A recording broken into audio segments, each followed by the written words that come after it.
The market returned to its usual noise after the billionaire left. Traders shouted again, children played, women bargained. But Amina sat quietly under her tree, thinking about the cars, the drummers, the man in white agbada. She had seen rich men before, but none like him. His face was proud, his steps heavy, his clothes shining. Yet she felt something strange when their eyes almost met. She shook her head. He belongs to the skies, she whispered.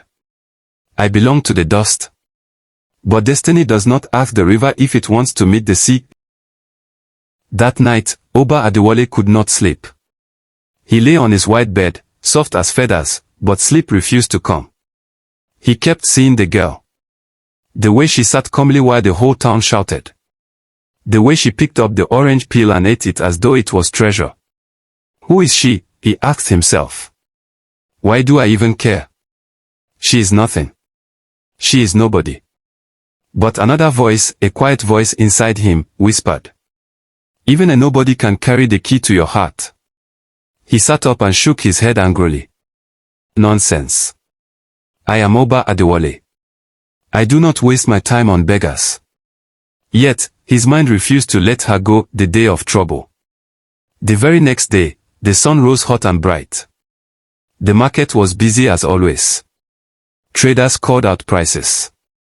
Goats bleated. Pots clanged. A child ran across the market square, chasing a rolling orange. He laughed as he ran. But suddenly, a horse pulling a cart came speeding from the corner. The child froze in fear. People screamed. The child. The child. But no one moved. The horse was too fast. Dust rose. The child's life hung on the edge. In that moment, Amina jumped. Her bare feet carried her quickly across the road. She grabbed the boy and rolled him to the side just before the horse passed. The market fell silent. The mother of the boy screamed and rushed forward, hugging her son and crying. People surrounded Amina. Some praised her bravery. Others just stared. And then, in the middle of the crowd, a tall man stepped forward. It was Oba Adewale. He had come to the market to inspect some land he had bought. When the commotion began, his guards tried to push the crowd aside. But he had seen it all with his own eyes, how the homeless girl risked her life to save the child. He looked at her closely. Dust covered her body. Her dress was torn. Sweat ran down her face. But her eyes shone with courage. You, he said in his deep voice. The crowd fell silent. Amina looked up slowly. Her heart beat fast. She recognized him at once, the man in the shining car, the man everyone called the billionaire. Yes, sir, she said softly. Why did you do it? He asked. Why did you risk your life for a child that is not yours? Amina blinked. Because the child was in danger, sir. If I can save him, why should I not try? Her voice was gentle but firm. Oba Adewale frowned. He was used to people trembling before him, not answering so boldly. Yet her words struck him, the test of pride. The crowd waited, whispering. One man said, surely the billionaire will reward her with gold. Another said, or maybe he would take her away to work for him. But Oba Adewale only looked at her with unreadable eyes. You are homeless, he said. You own nothing. Yet you speak like a queen. Do you not know who I am? Amina lowered her head respectfully. I know you are great, sir. But greatness is not measured by gold. Greatness is in the heart.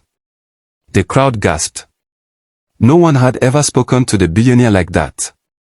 Some feared he would strike her down with anger. But he did not. He only stared at her, silent, as though the ground had swallowed his words. Finally, he said, come to my house tomorrow. I want to see you again.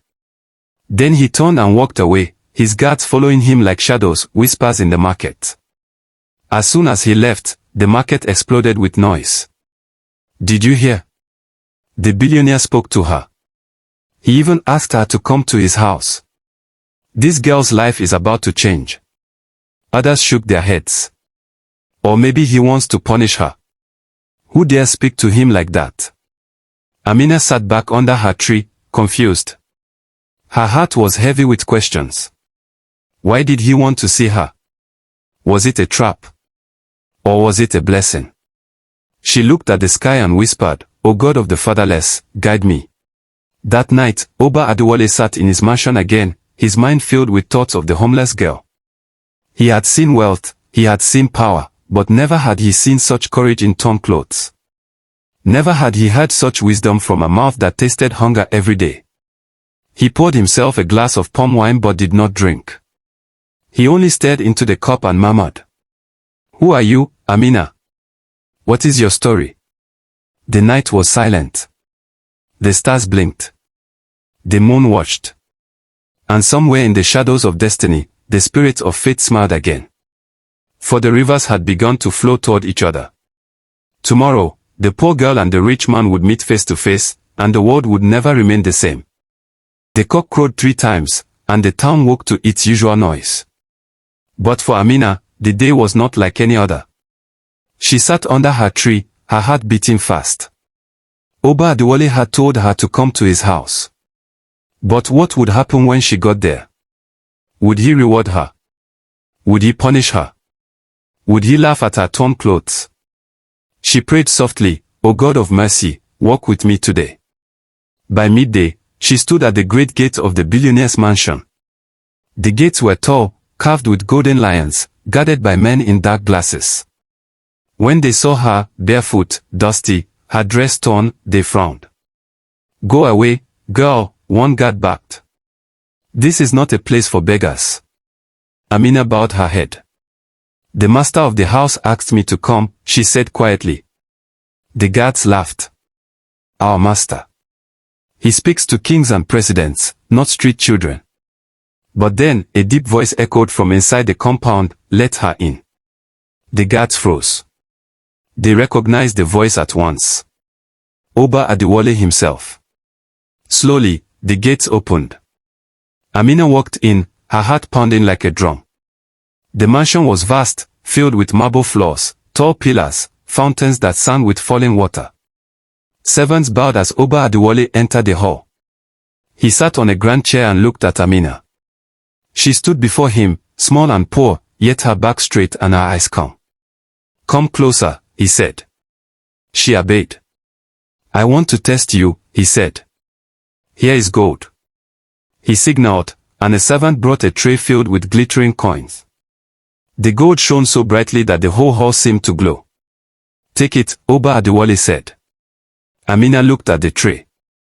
For a moment, her stomach twisted. With that gold, she could buy a house, buy food, buy clothes. She could escape hunger forever. But then she lifted her eyes to him and said gently, "Sir, I did not save the child for gold. I saved him because life is precious. If this gold is a payment, then it is not for me." The hall fell silent. Servants gasped. No one in their lives had ever refused the billionaire's gold. Oba Adewale leaned back, his face unreadable.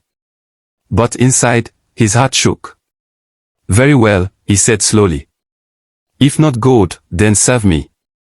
Be my servant. Clean my house. Wash my clothes. Cook my meals. That way, you will at least have food and a roof." Amina looked down, then lifted her head. "Sir, I do not fear work. I can sweep, I can cook, I can wash. But do not make me a slave. If I work for you, let it be with dignity. Even a poor child still carries the image of God." The servants gasped again. Was this girl not afraid? Who speaks so boldly to Oba Adewale? The billionaire's eyes narrowed. No one had ever spoken to him like this, not kings, not chiefs, not rulers. Yet, this girl with torn clothes spoke without fear. And strangely, instead of anger, he felt respect. For a long time, silence filled the hall. Then Oba Adewale spoke softly, almost like a whisper. "You are brave. You are honest. Tell me, girl, what is your name?" "Amina," she replied. "Amina," he repeated the name as though tasting it for the first time. "Tell me, Amina, do you not envy me? I have everything you lack, gold, houses, servants. Do you not wish to be me? Amina looked at him, her eyes calm. You may have houses, sir, but I have peace. You may have servants, but I have freedom. You may have gold, but I have hope. What use is all the wealth in the world if your heart is empty? Her words pierced him like an arrow. Oba Adewale turned his face away. No one knew, but her words touched the wound he carried, the wound of loneliness. Day after day, Amina began to visit the mansion. Sometimes she swept the courtyard. Sometimes she told stories to the servants. Sometimes she sat quietly, and Oba Adewale would come to her and ask her questions. He found himself listening to her more than to his advisors. Her words were simple but full of wisdom. Her laughter, though rare, was like rain on dry ground. Slowly, his stone heart began to soften.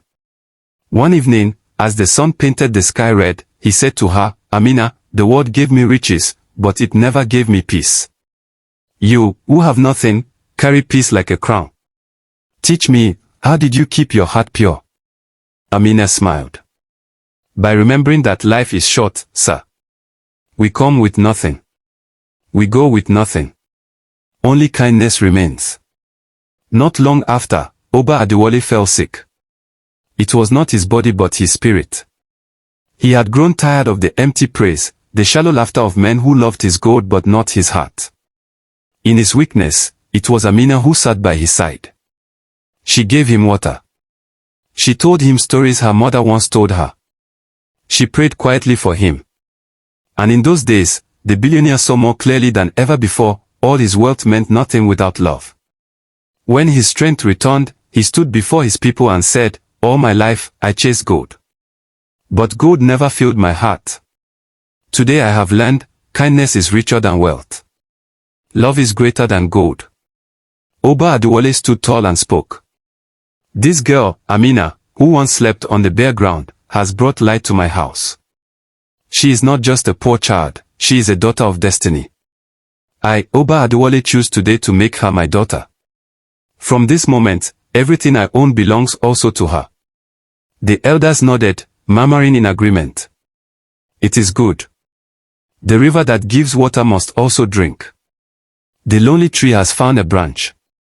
They blessed Amina and placed their hands on her head. From that day, Amina no longer wandered the streets. She moved into the great mansion. She wore fine clothes, ate good food, and slept on soft mats. But she did not change her heart. She remained humble. She greeted the servants with respect. She shared food with the poor. She spoke kind words to all. And slowly, she taught Oba Adewale to do the same. He began to walk in the market, greeting ordinary people. He began to give freely to the poor, not for praise, but from love. He smiled more. He laughed more. And when people asked him why, he would always say, it is because of my daughter, Amina. And so, the story of Amina spread across the lands. The people said, true riches are not measured by gold, but by kindness and love. Amina, once a homeless girl, became the daughter of the greatest man in the land.